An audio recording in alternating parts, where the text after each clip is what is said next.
আমি বাবলু তালুকদার, রায়গঞ্জ, সিরাজগঞ্জ। আমার পায়ের সমস্যা ছিল আজ থেকে 1.5 বছর আগে। আমি ঢাকাতে দেখালাম। উনি এই দেখার পরে উনি একটা অপারেশন করলো। অপারেশনের পরে উনি আমাকে ফুট ব্যালেন্সে পাঠিয়ে দিল যে ওখানে যা দেখান এবং ওনারা ট্রিটমেন্ট দেবে। তারপরে আমি ফুট ব্যালেন্সে আসলাম। আসার পর ওনারা আমাকে ট্রিটমেন্ট দিল এবং জুতা দিল। দেওয়ার পরে এখন মোটামুটি ভালো, এখন আমি সুস্থ। এই জন্য ফুড ব্যালেন্সের কাছে আমি শুভ কামনা করি, ভালো আরও হোক, আমাদের দেশের লোক এই জায়গায় আসুক।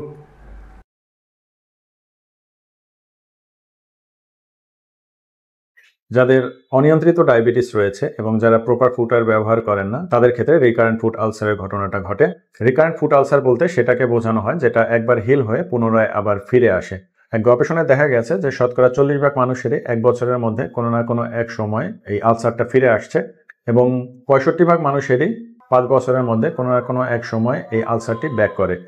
সুতরাং ডায়াবেটিসটি কন্ট্রোলে রাখার পাশাপাশি প্রপার ফুডওয়্যার ব্যবহার করাটাও খুবই গুরুত্বপূর্ণ। আপনারা ভিডিও চিত্রে যে ব্যক্তিটিকে দেখছেন, তিনি আমাদের কাছে আসার পরে তার পায়ের আমরা অ্যাসেসমেন্ট করি এবং প্লান্টার প্রেশার নেওয়ার মাধ্যমে তার আলসারের জায়গাটিকে আমরা লোকেট করি এবং অর্থোটিকের মাধ্যমে আমরা জায়গাটিকে আপলোড করি। এই ক্ষেত্রে আপলোডিং টেকনিক, শু ম্যাটেরিয়াল এবং ফুটওয়্যারের বটম সোলটি খুবই গুরুত্বপূর্ণ ভূমিকা পালন করে। আপনারা যারা দীর্ঘদিন ধরে ডায়াবেটিক ফুট আলসারে ভুগছেন, ডক্টর প্রেসক্রাইব করার পরও বুঝতে পারছেন না যে কোথায় যাবেন, সেই ক্ষেত্রে food balance technology Bangladesh limited একটি নির্ভরযোগ্য প্রতিষ্ঠান। আমাদের ভিডিওটি যদি আপনাদের কোনো উপকারে এসে থাকে, সেক্ষেত্রে আমাদের ফেসবুক পেজটিকে ফলো করুন এবং নিত্য নতুন ভিডিও পেতে আমাদের ইউটিউব চ্যানেলটিকে সাবস্ক্রাইব করবেন।